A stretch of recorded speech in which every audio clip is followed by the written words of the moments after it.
ॐ तव कथामृतं तप्तजीवनं कविभिरीरितं कल्मषापहं श्रवणमङ्गलं श्रीमदाततं भुवि गृह्णन्ति ये भूरिदा जनाः। শ্রী শ্রী রামকৃষ্ণ কথামৃত দ্বিতীয় ভাগ, ত্রয়োবিংশ খণ্ড, দ্বিতীয় পরিচ্ছেদ, শেষাংশ। কথা বলতে ডরাই, না বললেও ডরাই। মনে সন্দেহ হয়, পাছে তোমাধনে হারাই হারাই। আমরা জানি যে মন তোর, দিব তোকে সেই মন তোর। এখন মন তোর, আমরা যে মন্ত্রে বিপদেতে তরি তরাই। শ্রীরামকৃষ্ণের যেন ভয়, বুঝি নরেন্দ্র আর কাহারও হইল, আমার বুঝি হল না। নরেন্দ্র অশ্রুপূর্ণ লোচনে চাহিয়া আছেন। বাহিরের একটি ভক্ত ঠাকুরকে দর্শন করিতে আসিয়াছিলেন, তিনিও কাছে বসিয়া সমস্ত দেখিতেছিলেন ও শুনিতেছিলেন। ভক্ত: মহাশয়, কামিনী কাঞ্চন যদি ত্যাগ করতে হবে তবে গৃহস্থ কি করবে?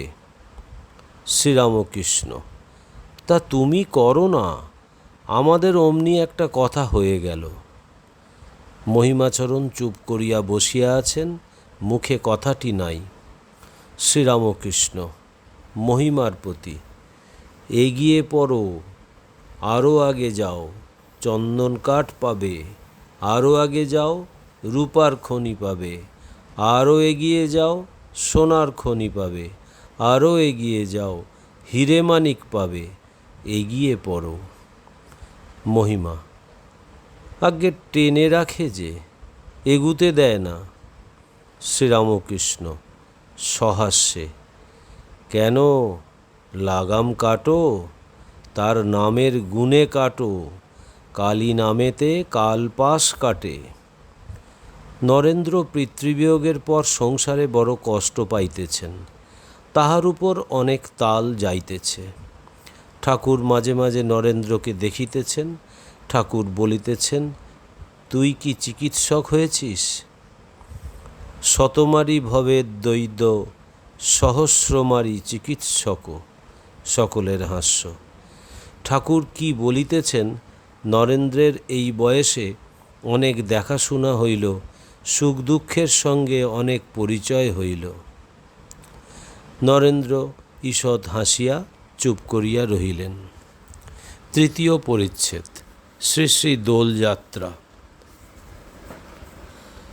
শ্রীরামকৃষ্ণের রাধাকান্ত ও মা কালীকে ভক্তদিগের গায়ে আবির প্রদান।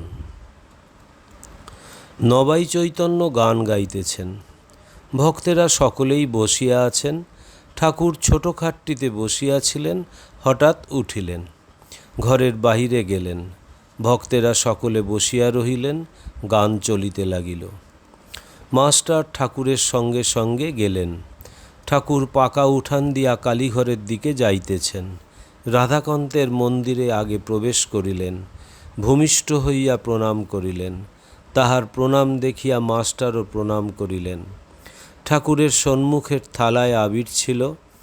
আজ শ্রী শ্রী দোলযাত্রা, ঠাকুর শ্রীরামকৃষ্ণ তাহা ভুলেন নাই।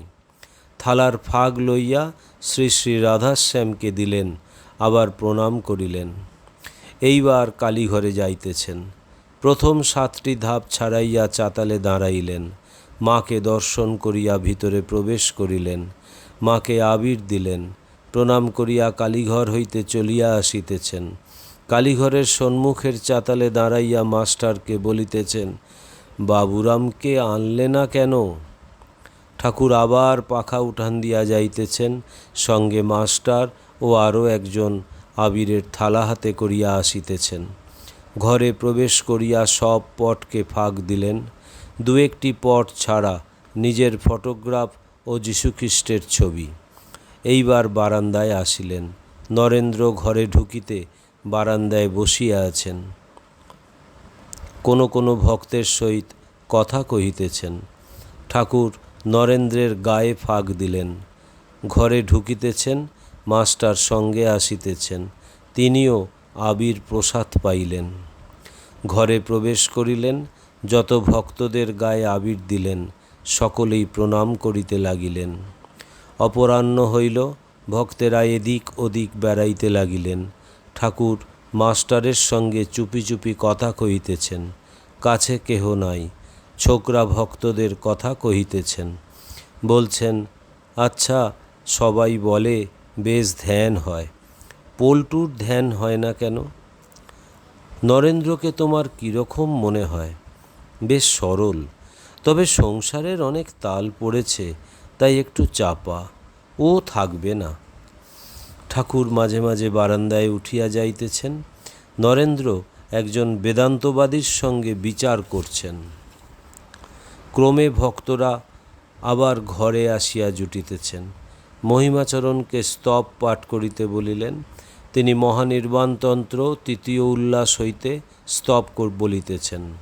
হৃদয় কমল মধ্যে নির্বিশেষং নিরীহং হরিহর বিধিবেদ্যং যোগীর্ভিধ্যানগম্যম জনন মরণ ভীতি বিধ্বংসী সচ্চিৎ স্বরূপম সকল ভুবন বীজং ব্রহ্মচৈতন্যমিরে।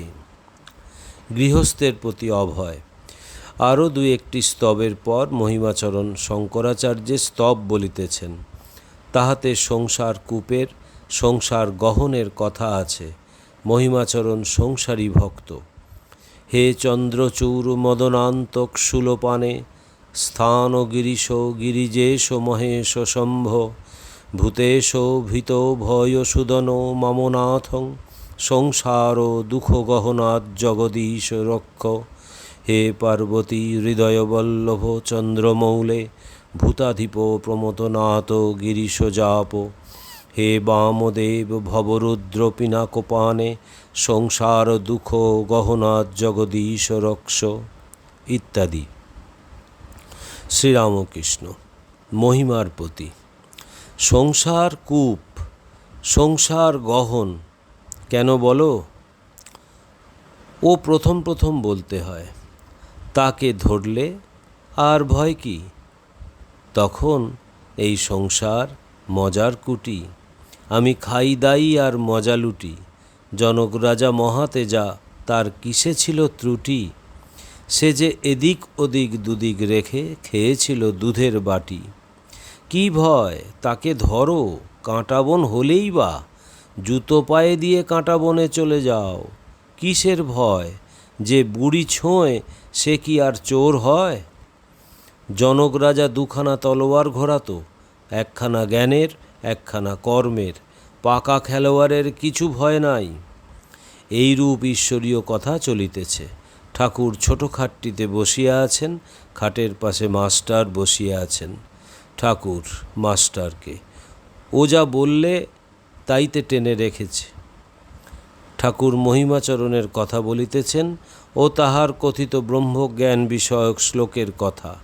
নবাই চৈতন্য ও অন্যান্য ভক্তেরা আবার গাইতেছেন। এবার ঠাকুর যোগদান করিলেন, আর ভাবে মগ্ন হইয়া সংকীর্তন মধ্যে নৃত্য করিতে লাগিলেন। কীর্তনান্তে ঠাকুর বলিতেছেন, এই কাজ হলো, আর সব মিথ্যা। প্রেম ভক্তি বস্তু, আর সব অবস্তু। চতুর্থ পরিচ্ছেদ। জলযাত্রা দিবসে শ্রীরামকৃষ্ণ গুহ্যকথা। বৈকাল হইয়াছে, ঠাকুর পঞ্চবটিতে গিয়াছেন। মাস্টারকে বিনোদের কথা জিজ্ঞাসা করিতেছেন। বিনোদ মাস্টারের স্কুলে পড়িতেন। বিনোদের ঈশ্বর চিন্তা করে মাঝে মাঝে ভাবাবস্থা হয়, তাই ঠাকুর শ্রীরামকৃষ্ণ তাহাকে ভালোবাসেন। এইবার ঠাকুর মাস্টারের সহিত কথা কহিতে কহিতে ঘরে ফিরিতেছেন। বকুলতলার ঘাটের কাছে আসিয়া বলিলেন, আচ্ছা, এই যে কেউ কেউ অবতার বলছে, তোমার কি বোধ হয়? কথা কহিতে কহিতে ঘরে আসিয়া পড়িলেন। চটি জুতা খুলিয়া ছোট খাটটিতে বসিলেন। খাটের পূর্ব দিকের পাশে একখানি পাপোশ আছে, মাস্টার তাহার উপর বসিয়া কথা কহিতেছেন। ঠাকুর ওই কথা আবার জিজ্ঞাসা করিতেছেন। অন্যান্য ভক্তেরা একটু দূরে বসিয়া আছেন, তাহারা এ সকল কথা কিছু বুঝিতে পারিতেছেন না। শ্রীরামকৃষ্ণ: তুমি কি বলো? মাস্টার: আজ্ঞা, আমারও তাই মনে হয়, যেমন চৈতন্যদেব ছিলেন। শ্রীরামকৃষ্ণ: পূর্ণ না অংশ না কলা? ওজন বলো না। মাস্টার: আজ্ঞা, ওজন বুঝতে পারছি না, তবে তার শক্তি অবতীর্ণ হয়েছেন। তিনি তো আছেনই। শ্রীরামকৃষ্ণ: হ্যাঁ, চৈতন্যদেব শক্তি চেয়েছিলেন। ঠাকুর কিয়ৎক্ষণ চুপ করিয়া রহিলেন, পরে বলিতেছেন, কিন্তু ষড়ভুজ?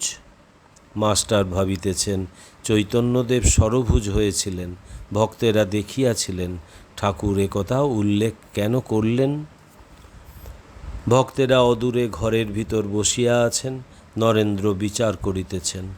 রামদত্ত সবে অসুখ থেকে সেরে এসেছেন, তিনিও নরেন্দ্রের সঙ্গে ঘোরতর তর্ক করছেন। ঠাকুর দেখিতেছেন। শ্রীরামকৃষ্ণ মাস্টারের প্রতি: আমার এসব বিচার ভালো লাগে না। রামের প্রতি: থামো, তোমার একে অসুখ, আচ্ছা, আস্তে আস্তে। মাস্টারের প্রতি: আমার এসব ভালো লাগে না। আমি কাঁদতুম আর বলতুম, মা, এ বলছে এই, ও বলছে আর এক রকম, কোনটা সত্য তুই আমায় বলে দে। ওম নিরঞ্জনম নিত্যম অনন্তরূপম ভক্তানুকম্পাধীত বিগ্রহং বৈ ঈশাবতারম পরমেশমিড্ডম তং রামকৃষ্ণম শিরসা নমামহম। শ্রীরামকৃষ্ণ অর্পণমস্তু।